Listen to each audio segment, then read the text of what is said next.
The following is a production of Fenix Media. The views expressed do not necessarily represent those of the company or its advertisers and may contain language that's unsuitable for younger listeners.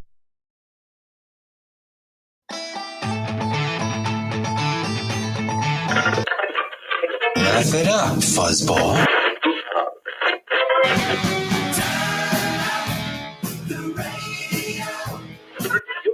I'm about to do to you what Limp Bizkit did to music in the late 90s.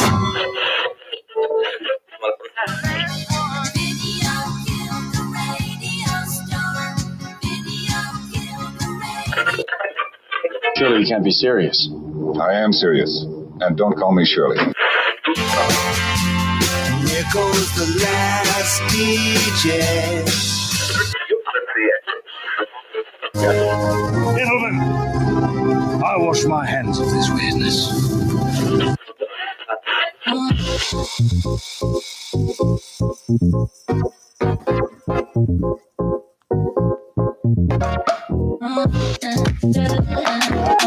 Hello, everybody, and welcome to another brand new episode of the Kristian Fenix Radio Show.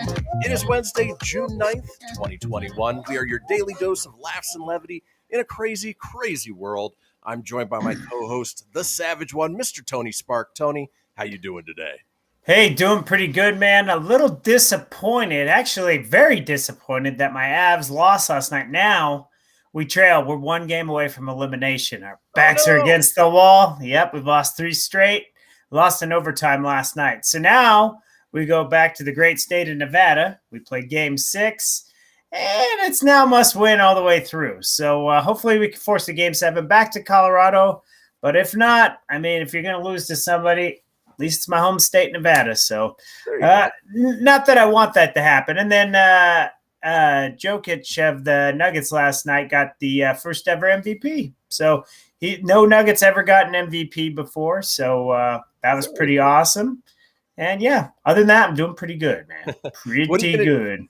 What are you going to do after hockey and basketball season's over? Focus on the Broncos. I was going to be about Bronco time, yeah. Yeah, the Rockies aren't necessarily right now. Well, and baseball, you can't really get hyped up until about mid to late August. I mean, we got the All-Star game coming to Denver, which is cool.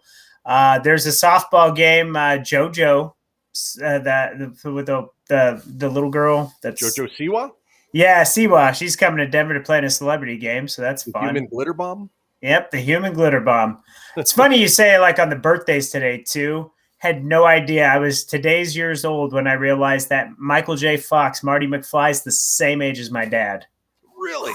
Crazy. Never put that together till today. Yeah. Also, happy birthday to Lacey's other husband, Johnny Depp. That's pretty cool. And then Mike, ironically enough, Mike's growing up nemesis was Wes Scantlin of Puddle of Mud. He used to play football with him as a kid. Said he was a real dick. So happy birthday to Puddle of Mud there, huh? He seemed that way. Yeah, he says big time dick. Let's go ahead and kick things off the way we do each and every day with a question for my co-host.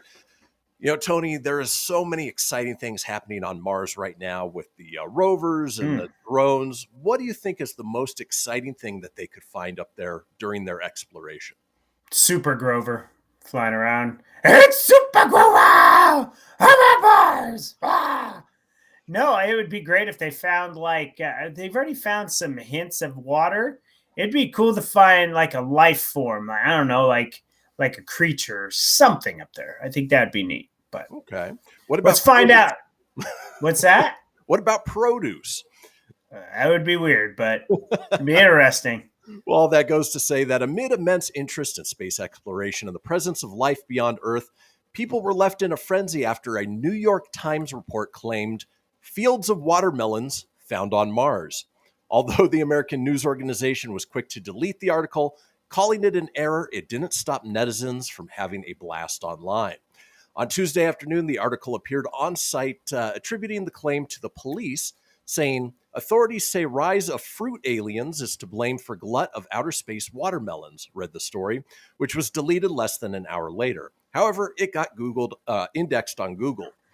The FBI declined to comment on reports of watermelons raining down, but confirmed that kiwis have been intercepted. This story is terribly boring. The story read, according to screenshots going viral across social media platforms, "Watermelon tastes good, police say," the report added. It got further attention when a journalist posted screenshots of the deleted story. A former employee guessed that it might have been some back-end error while testing out some new feature on the website, and it might have gotten published by mistake. Well, turns out he was right. According to a report by Futurism, a spokesman for the New York Times clarified it was meant for just testing purposes. Earlier today, a mock article intended for a testing system was published on our site in error. The spokesperson was quoted. The article has since been removed. So, sadly, folks, no watermelons on Mars. Oh, good for you. It's too bad. I like melons, man. I like them. I like them big. I like them round. I like when they're juicy in the summertime. They're just fantastic. Especially when they're Mars watermelons, you know. Yes, Mars watermelons. I'm hoping that they're green, you know. Yep, those like foreign melons. Triple stack those melons, Total Recall style. Yeah. Yep. Unfortunately, no Total Recall happening on Mars, at least as of yet. But, it is fun when things like that appear, and especially on a legitimate news site as far as legitimacy. It would be weird. Like, if, let's say they really did find watermelons on Mars, like, who the hell is going to try that? Like, who's going to be like, well, I found some watermelons on Mars. I guess we're going to have the rover bring it back with the SpaceX. And, Jim, you going to try some of this Mars watermelon, see if it's all organic, all natural? No? They'll have a Martian barbecue. Slice it up, have some wedges. So, in any case, folks, it is Wednesday. We've got a wonderful show lined up for you today. Let's talk about today's show, shall we? Hump Day! Yeah! It is Hump Day, and as we do on Wednesdays, we've got Words Are Hard. Always hard. Absolutely. We're revisiting one of our favorite segments, the Fenix Tank, where we explore Kickstarter gadgets, see if Tony would be willing to invest. And then we round out the day with This Day in History. Ooh. Folks, do not go anywhere. We'll be right back.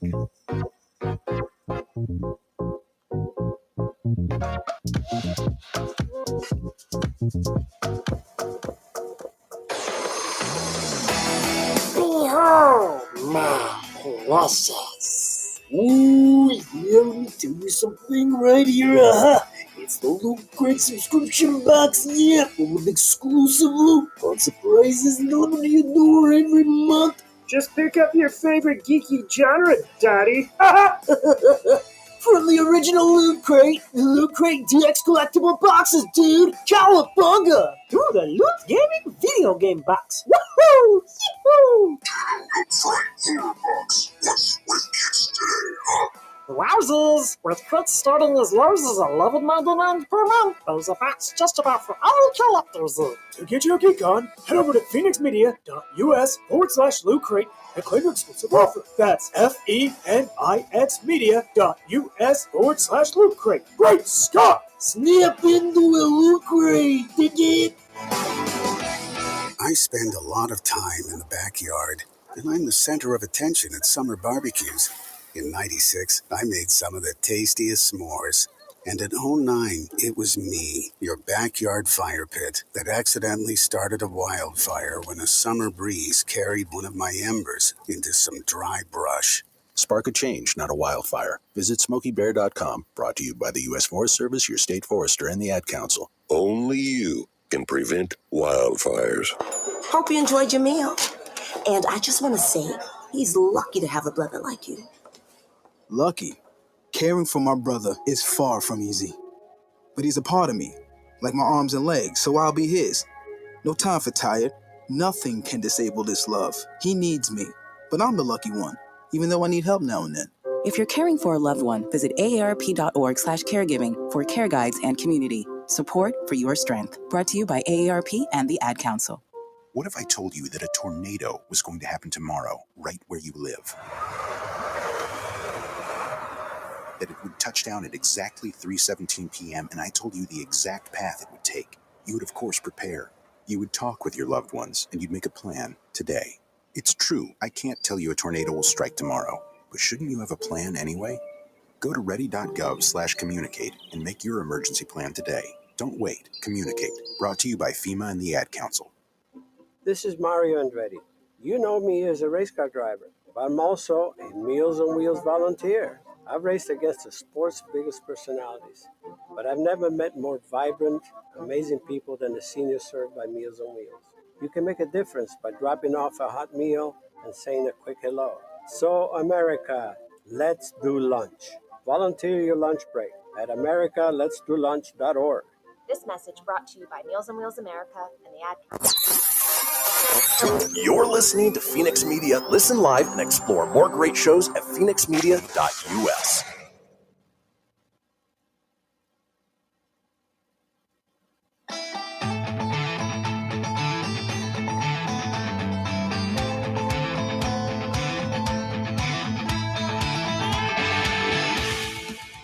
Get everything you need for the Kristian Fenix radio show over at phoenixmedia.us or on Facebook at facebook.com/Fenix Media Radio. Now back to the show. And we are back, folks. This is the Kristian Fenix radio show.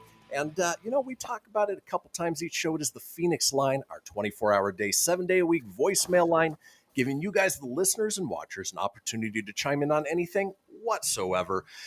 Maybe you know that they've discovered watermelon on Mars, maybe cantaloupe, who knows? Exactly. The Fenix Line. Give us a call at 855-FENIX-RADIO. That's 855-FENIX-RDO or 855-336-4973. All we ask is that you keep it entertaining. We'll compile those together, put them out in a future show. Now, it is Wednesday, and as we like to do on Wednesdays, we explore the English language, the oddities that it creates, and some of the intricacies that, people just struggle with on a segment I like to call Words Are Hard.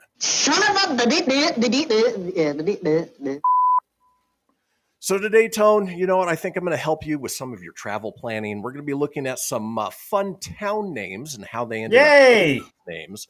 And, I like turtle. Yeah, maybe you want to visit one on your next vacation. So yeah, I'm as long as we can get it pronounced right, let's do it. Well, so maybe you want to take a nice road trip to Accident, Maryland. Rumor has it that this Maryland town got its name because a land speculator marked it off by accident. Still, if you're suspicious or superstitious, stay far away. You wouldn't want to risk suffering a freak accident while in accident and then having to deal with your friends making that joke for the rest of your life. Yeah, I had this accident where I pooped my pants in Accident, Maryland. I'm stuck in traffic and, I just had an accident in accident. There you go. Well, let's keep moving on with Words Are Hard. Fun town names, for instance, maybe this one was named after a stage in a video game. There was master level, pro level, and then finally you can visit Bacon level, Alabama. Let's be honest, if there was one state where we would expect a town to have this name, well, it would be Alabama. How the name Bacon level came about is uncertain, but we'd like to assume that it was literal and that the townspeople simply loved high levels of bacon.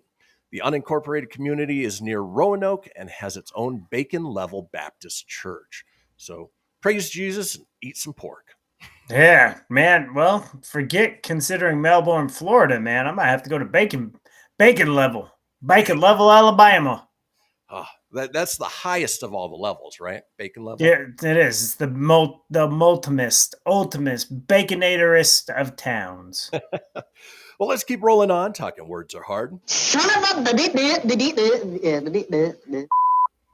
Here's another one I would like to visit, though, maybe not because of the Joker or the Riddler, but Bat Cave, North Carolina. Sounds like a place for Batman and Robin to hang out, but in reality, this unincorporated community in western North Carolina got its name from the variety of bats that make their home in a cave on Blue Rock Mountain. And it's not just any cave, it's North America's largest known granite fissure cave, protected by the Nature Conservancy. Public hiking has been discontinued on the property in an effort to prevent the spread of white noise syndrome in the bats. But if you're looking for a silly photo op, it may still be worth hitting up this town within a half-hour's drive of Asheville, North Carolina. You visiting Bat Cave, Tony? I'm Batman. You damn right. I'll get my cowl on and everything. There you go. Well, let's keep rolling on, and Words Are Hard. While Bat Cave may be one that you do want to visit, this one is certainly one you might not want to. It's Bitter End, Tennessee. We Hmm. want to imagine a lonely blues singer making up the lyrics to a song by this name and deciding to name his plot of land like this. Sadly, nobody knows how this melancholic name came to be or whether a blues singer was involved. Bitter End is located near Smoky Mountains National Park, so there's a chance it's not all bitterness in this town. But yeah, I don't think I'd want to get to the bitter end in Tennessee. Nope, it's the end of the line at the bitter end, Tennessee. I lost my life in the bitter end. Maybe it was just some suicidal prospector who figured, you know what, I own this land. We're calling it the bitter end. I'm going to die here. It's the bitter end. All right, let's keep moving on. Words are hard. Oh, Tony, they named this one just for you in West Virginia. It's the town of Booger Hole. Booger Hole. It seems that the town name of Booger Hole morphed out of the term boogeyman. People used that nickname in the early 1900s to describe a thank you mysterious figure. Okay, that seems like a typo.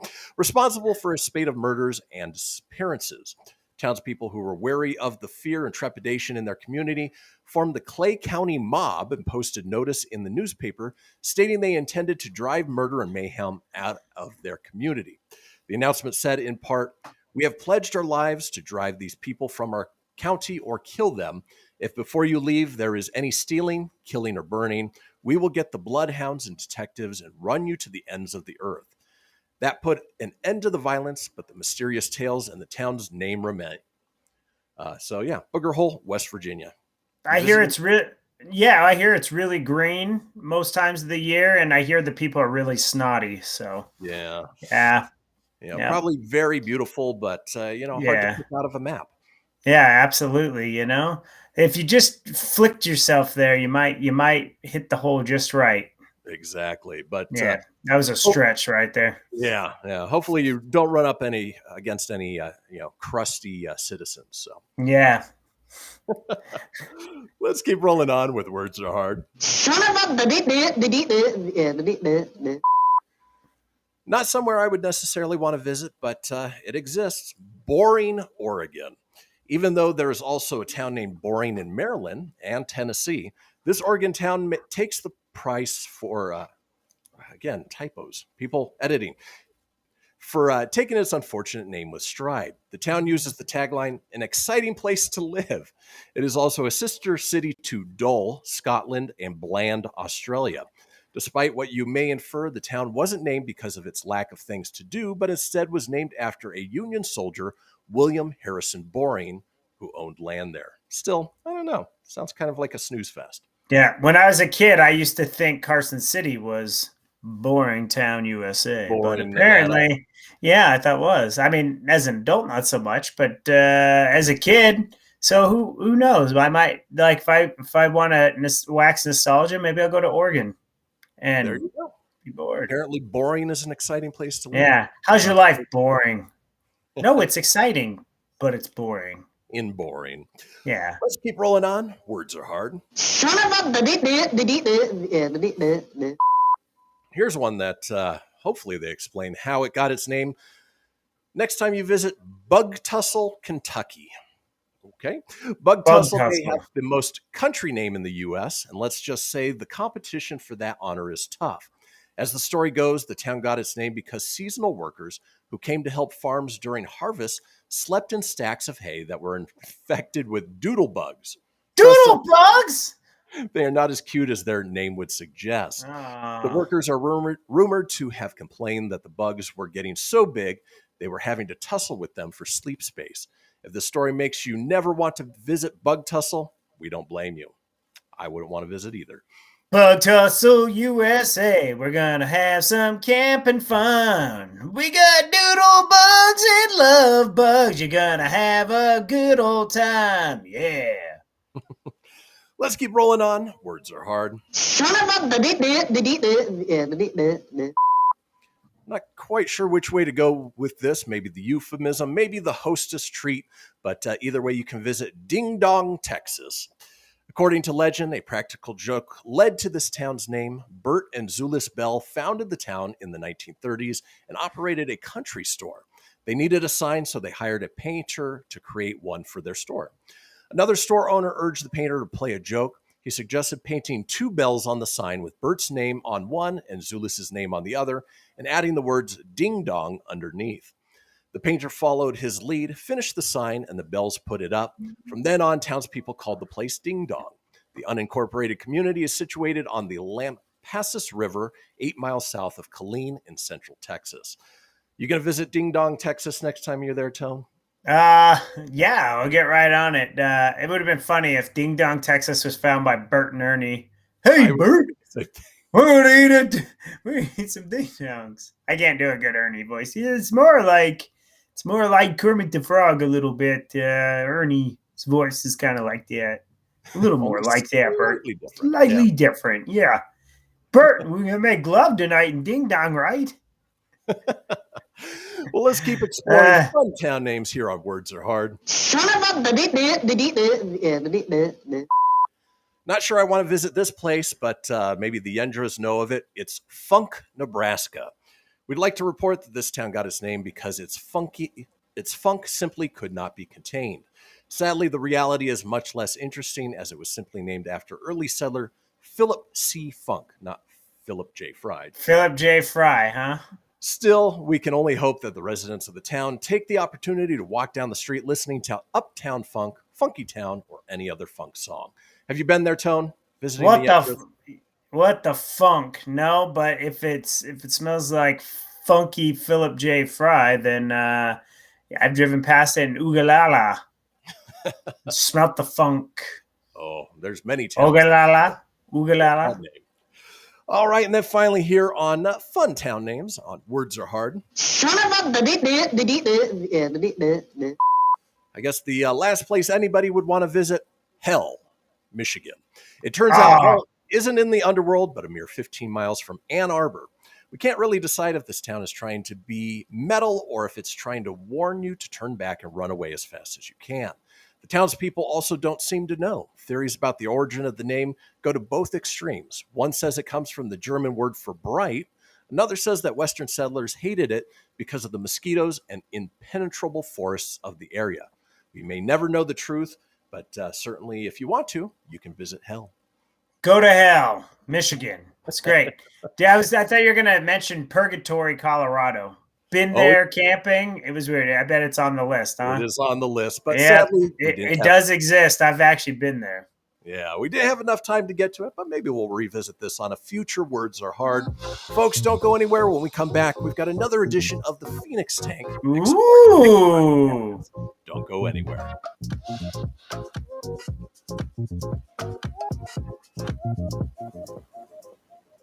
Okay, what are you wearing right now? Nothing. That's right. So mommy's going to teach you how to dress yourself. Underwear always comes first, name tag at the back, then pants, then shirt. Get the first button in the right hole or you have to start all over. Socks going first, then shoes, right on right, left on left. With shoelaces, just take the ends, cross them over, switch the loops, the rabbit goes down the hole, pull tight, and you're left with bunny ears. Got it?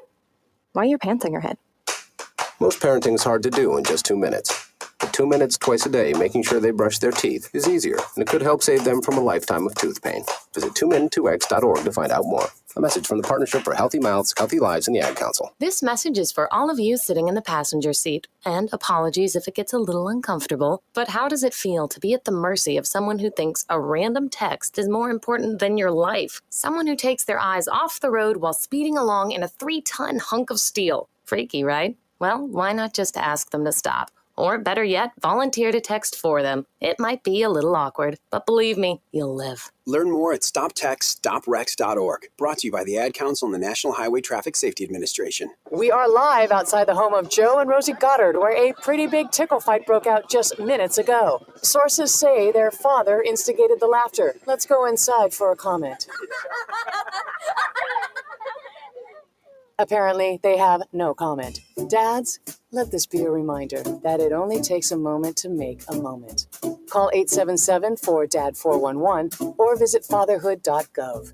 Brought to you by the U.S. Department of Health and Human Services and the Ad Council. How's it going? I'm having a stroke. Are you going to shake my hand? I'm having a stroke. Wow, you're not even moving your arm. I'm having a stroke. When someone is having a stroke, they may not be able to say it with words, but their body language will tell you loud and clear. Look for FAST. F, face drooping. A, arm weakness. S, speech difficulty. T, time to call 911 immediately. Know the sudden signs. Spot a stroke fast. Visit strokeassociation.org. Brought to you by the American Stroke Association and the Ad Council. Hello, Kubo. What have you got planned for today? Come on, this way. Adventure can be found anywhere, but the best place to start is in the forest. It's the most powerful magic there is. Head outside to discover incredible animals. Wow. And beautiful plants that come together to create an unforgettable adventure.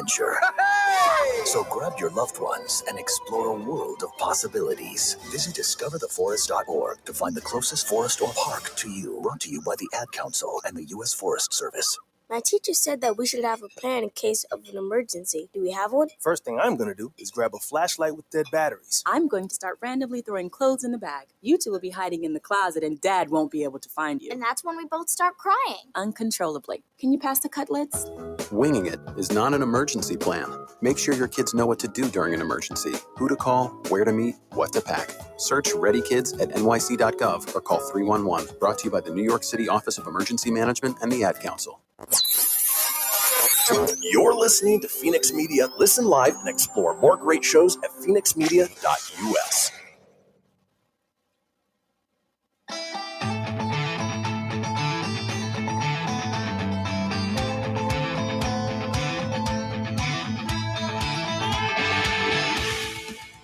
Get everything you need for the Kristian Fenix radio show over at phoenixmedia.us or on Facebook at facebook.com/Fenix Media Radio.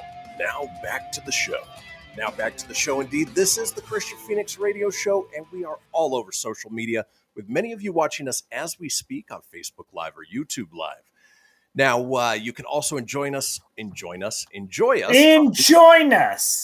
from the comfort of your couch, in your home, or on the go with the NGBN.TV app. Just download the application on your smart TV or mobile device. Again, that's the NGBN.TV app. And you can get this great Fenix Media show and all the other Fenix Media shows as well within that. So again, if you're sitting on the couch, want to find something fun to watch, this or other Fenix Media shows. Now, if you want to get a hold of me on social, I'm available on Facebook at facebook.com/Kristian. Execute order. I didn't mean to hit that. I apologize. Dare Don't execute order 66. I went to scroll down and I clicked one button. I was going to give you a prop for you. I was going to. There you go. Give you that at the end, not during. Again, that's facebook.com/Kristian Fenix Radio. That's Kristian with a K, Fenix with an F, radio, of course, with an R, or on Instagram and Twitter at Fenix Media Radio. Tony is available at facebook.com/Tony Spark. That's SPARK 81, or on Instagram at Tony.Sanfilippo81. Now, in this segment, we're revisiting an old favorite where we take a look at some of the Kickstarter gadgets and products that are out there. Find out if Tony would be willing to invest with a segment I like to call the Fenix Tank.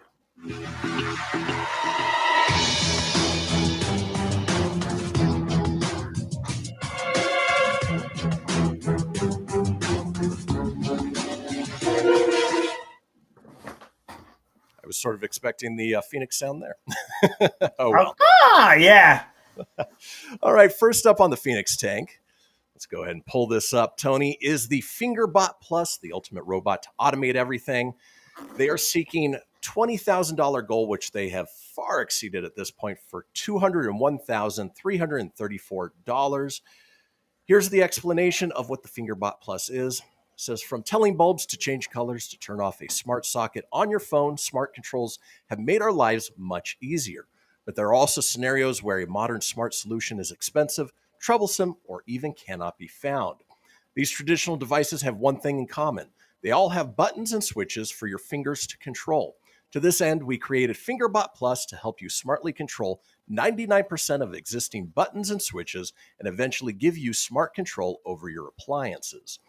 Now, for $25, you can get an early bird single unit, or for $60, you can get a twin kit. And essentially what this is a smart device that pushes a button for you.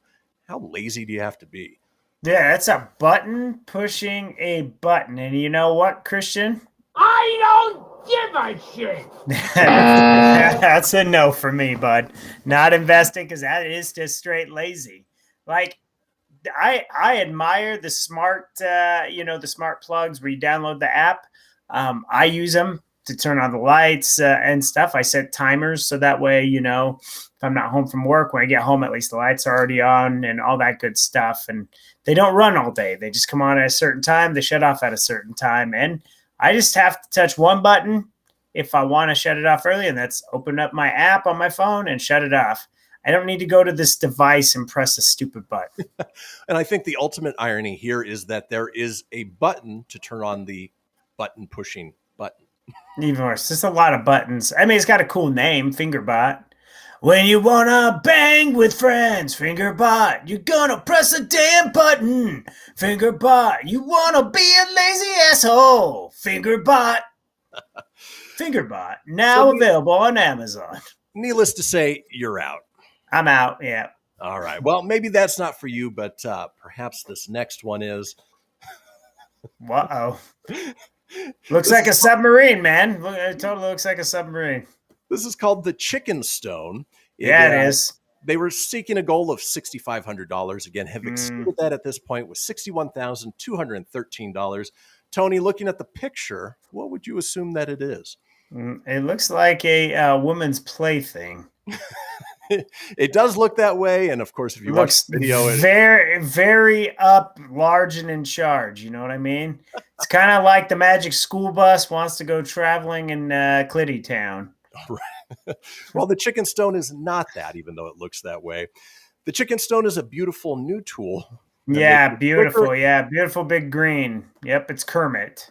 Makes it quicker and easier to roast a delicious whole bird, up to 50% quicker. It sits inside the chicken during cooking, infusing the meat with any blend of flavors that you dream up.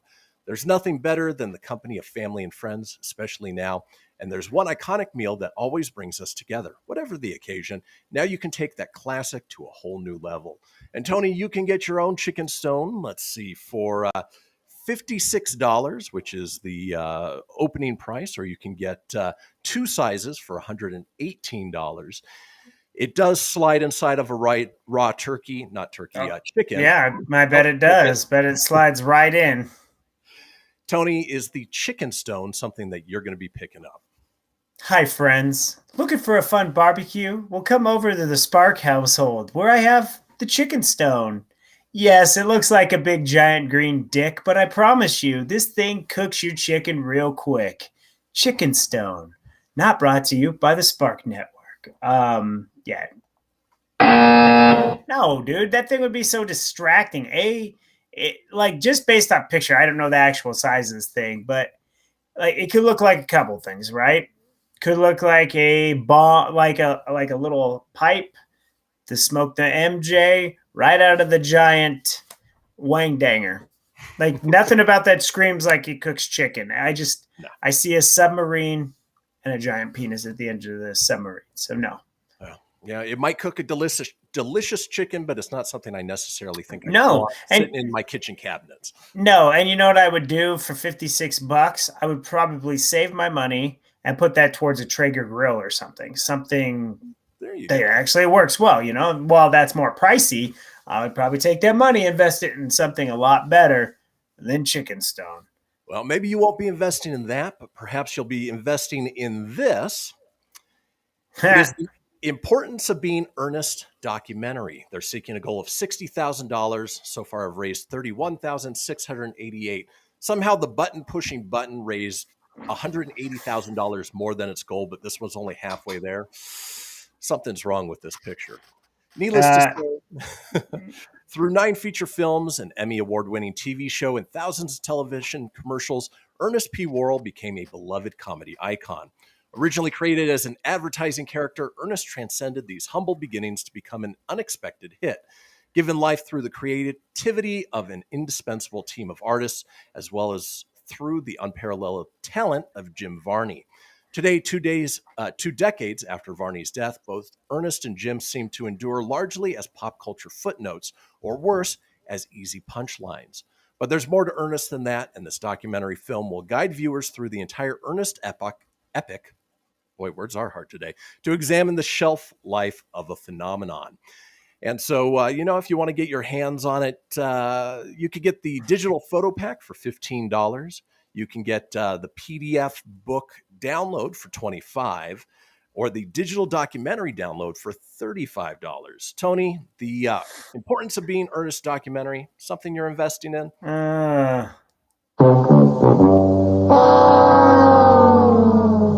Nope. Know what I mean, Vern? Like, number one, never thought Ernest P. Worrell was funny. He was very annoying as a kid. Found him to be quite annoying. Although I did like him as Slinky Dog.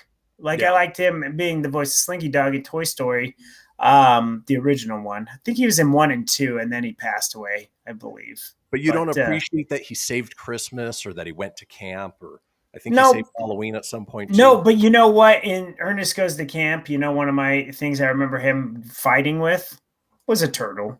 I like turtles. And anytime I can play that soundbite, I like turtles. I'll take advantage of it. But as far as investing in it, God rest his soul, but no thank you. I'm out. I think I don't think today's modern age would even know who the hell Ernest P. Worrell is. Yeah, I think for people of our age who actually loved and endeared him, this could be a great documentary. And I always love seeing behind the scenes and things about, people who've sort of fallen out of the limelight, even though Ernest probably isn't the best subject, when it comes to it. But, there's... Didn't he just start out as it was supposed to be just a commercial, right? That's exactly it. That's all it was. Like, he was a spokesperson. And then all of a sudden that character became there was some crappy ass movies and stuff. Exactly. But in any case, if you want to invest in this or any of the Kickstarter gadgets or projects that we talked about today, I will be posting them on our Facebook page for you guys to check out.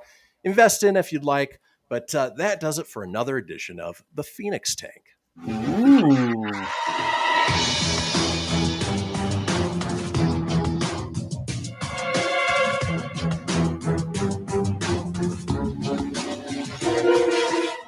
All right, when we come back, we're headed into the final segment of the show. It is time for This Day in History. So don't go anywhere. We'll see you guys in just a few.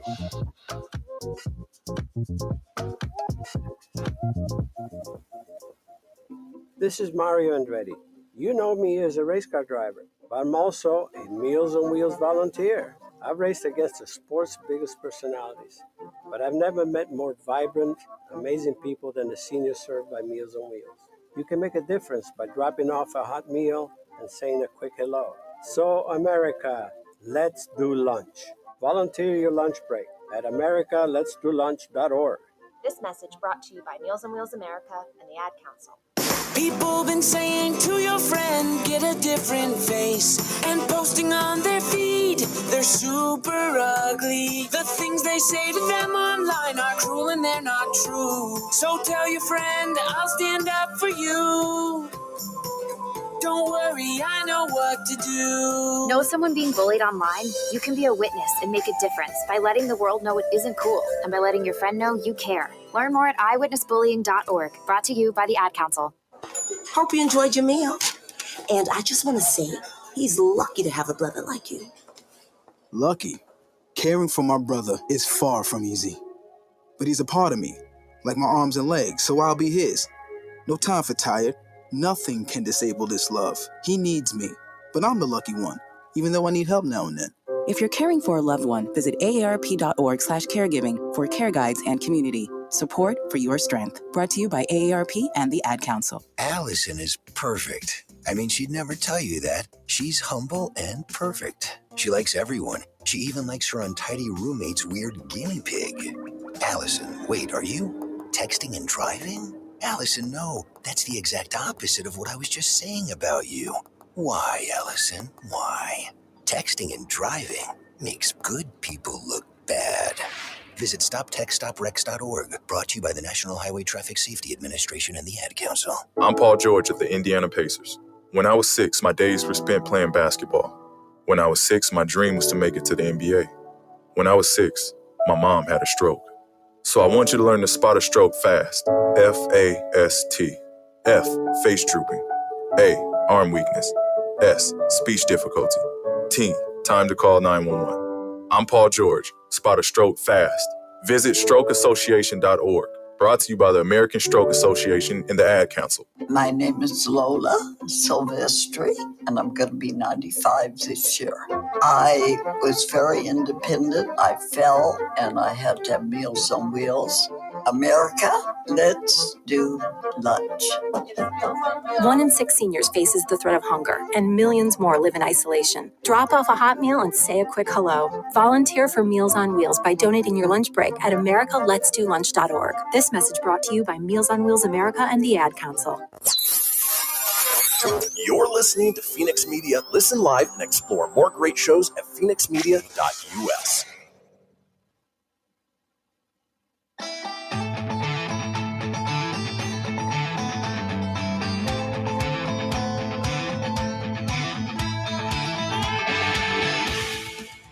Get everything you need for the Kristian Fenix Radio Show over at phoenixmedia.us or on Facebook at facebook.com/Fenix Media Radio. Now back to the show. And we are back, folks. We've made it to the final segment of this episode of the Kristian Fenix Radio Show. If you missed a portion of the show, you want to go back and catch up on any of the previous shows, it's easy enough to do so. Head over to phoenixmedia.us, click on the show's link, scroll on down to the Kristian Fenix Radio Show. From there, you can get video, you can get audio as well, or head over to wherever you get podcasts. Apple, Google, Stitcher, Spotify, Anchor Breaker, TuneIn, iHeart, Doozer, Dozer, Geezer, Gozer. Are you a god? Welcome to your doom, the Doomslayer. I'll take that as a no. Yeah, we'll take that as a no. Tonight at 11. While you're there, folks, be sure to subscribe. That way you always have the latest episode. Leave a review. Let us know what you think and tell your friends. Because why, Tony? Sharing is caring. Like, subscribe, spread us around, put melons on Mars, and like our show and share us. Exactly. Well, folks, as we do at the end of each show, we like to drop a little knowledge on you, hopefully make you laugh at the same time. It is time for This Day in History. Traversing the globe for the stories that turn the world on its head. It's This Day in History with your correspondent on the beat, Kristian Fenix. Thanks, Siri. All right, kicking things off this day in 68. Yes, just 68. Roman Emperor Nero commits suicide, imploring his secretary Epaphroditus to slit his throat to evade a Senate-imposed death by flogging. Technically, is it suicide if somebody else kills you? Yeah, like that's not suicide at all. And on top of that, if he would have just lived one more year, he could have made it to 69. Just saying. I know. It would have been nice. It's probably so close. Speaking of that kind of year, this day in 1869, Charles E. Hires sells his first root beer in Philadelphia. You would have assumed it would be like Charles E. Mug or Charles A&W or Charles E. Bark. But no. Yeah. Or it'd be Albert Einstein Waterburton AEW. No, I don't know. Just trying to come up with just some random stuff to be A and W, but you can't have and. I guess it could be AAW, but I guess it looks like an AEW, right? Like the logo. It's not, it's not the Wrestling Association, Tone. Yeah, no, I know. Let's move on. This day in 1891, French painter Paul Gauguin arrives in Papeete, Tahiti. And I think he was an impressionist painter. And again, I've seen better paintings, but somehow this guy's famous. This is my painting from Gauguin. He's my hilarious friend, and he paints these wonderful pictures. This is Paul Gauguin. Hi, Paul. Moving on, this day in 1899. American boxer James J. Jeffries knocks out defending champion Bob Fitzsimmons of England in the 11th round in Brooklyn, New York to win the lineal world heavyweight title. I don't know what down goes Fitzsimmons. All I know now is that there are like 1,000 different belts, so you can be the heavyweight champion of like 18 different leagues and combine them all together. Make it just one champion. One title. I am the champion of the allies of the world. It's a new title I invented. Moving on, this day in 1914. I'm not going to play the whole thing, but Pittsburgh Pirate baseball shortstop Honus Wagner is the second player to get 3,000 hits. And based on this picture, you think they could have made him a slightly larger hat. The guy's got a giant melon and He's a tiny big, hat. guy's a big ass dude, man. Like he just looks like a grown ass man with a little kid cap. Yeah, you put a propeller on the top of it, and it would be quite complete. It would. You can find him in Alice in Wonderland. Well, let's move on. This day in 1930, the Chicago Tribune reporter Jake Lingle is killed during rush hour at the Illinois Central train station by the Leo Vincent brothers, allegedly over $100,000 gambling debt owed to Al Capone. Fatality. See, when you mess with Capone, you gets the deets. You know what I mean? You're sleeping with the fishes there, Lingle. You son of a bitch.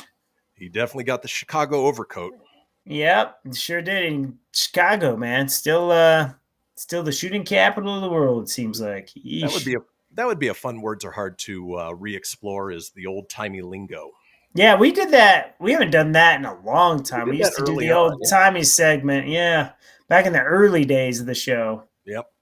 Well, let's keep rolling on with this day in history. This day in 1931, the first rocket-powered aircraft design patented by Robert Goddard. Again, would not be one of the first people to test out the very first rockets because they were probably pretty prone to explode. Maybe the chicken stone was inspired by Goddard's big powered rocket. There you go. Maybe. It's pointing up to the sky, kids. Pointing up to the sky. Moving on, back to the world of boxing. This day in 1946, Joe Louis knocks out Billy Conn in 8 for the heavyweight boxing title. Down goes Conn for the Allied title. That is now the winner of Joe Louis's title. And that made no sense, but down goes Conn in 8. I thought you were going to go for the Star Trek reference. Conn! I didn't even think of that. There you go. Moving on, this day in 1953, Milton Berle's TV show Texaco Star Theater last airs on NBC TV. Now, we talked about him first appearing on it yesterday. I hope it wasn't the same year because that'd be a very short-lived show. Hello, everybody. I'm Milton Berle, and this is the Texaco Star Theater. It's going to be a great season. We've got a lot of guests lined up. It's going to be a great show. 24 hours later. Hi, everybody. It's Milton Berle again, and this is your second episode of the Texas Star Theater, and I want you to know this is our last episode. We could not book a goddamn guest, so we are canceled, and we are not coming back. But thank you, everybody. I'm Milton Berle. Check out my big-ass teeth and my huge-ass salon. Texaco, I name it. Texaco.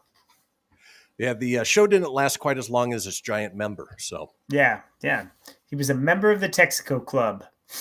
Let's move on. This day in 1962, Tony Bennett debuts in concert at Carnegie Hall in New York City. It's funny, he came up in conversation the other day, and we were saying, there's no way Tony Bennett's still alive. He's still alive. I think he's like 92, 93 years old at this point. Damn. Well, when your name's Tony, man, you're like an Iron Man. You just go. There you go. Good name, good stuff. Great singer, too. Yeah. Classic, yeah. You know who's not a great singer? This next guy. This day in 1970, Bob Dylan given honorary doctorate of music at Princeton University. I'm so honored to get this award. Yeah, it's funny. As people that listen to the show, somebody's got to like him, though. Great songwriter, fantastic songwriter. Let other people play your music.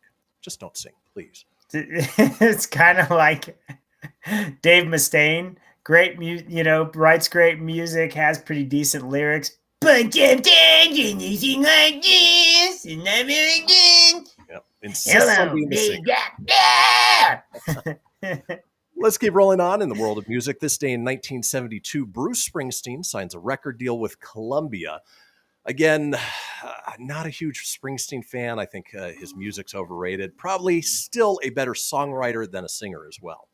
Christian, I can't believe you skipped the Paul McCartney for my Bad Beatles thing. I have no Springsteen accent. I figured our listeners get plenty McCartney on a daily basis. Yeah.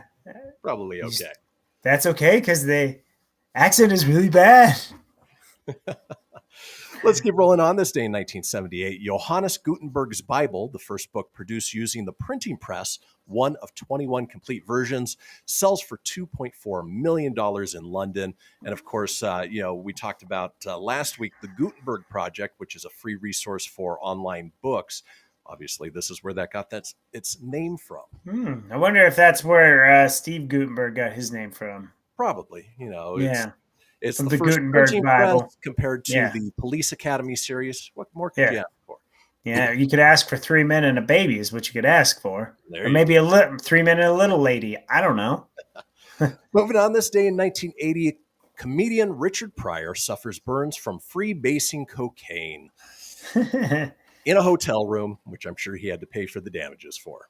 Mother effer, what's going on right here? This cocaine, it was so good, but then I freebased it, which became methamphetamines.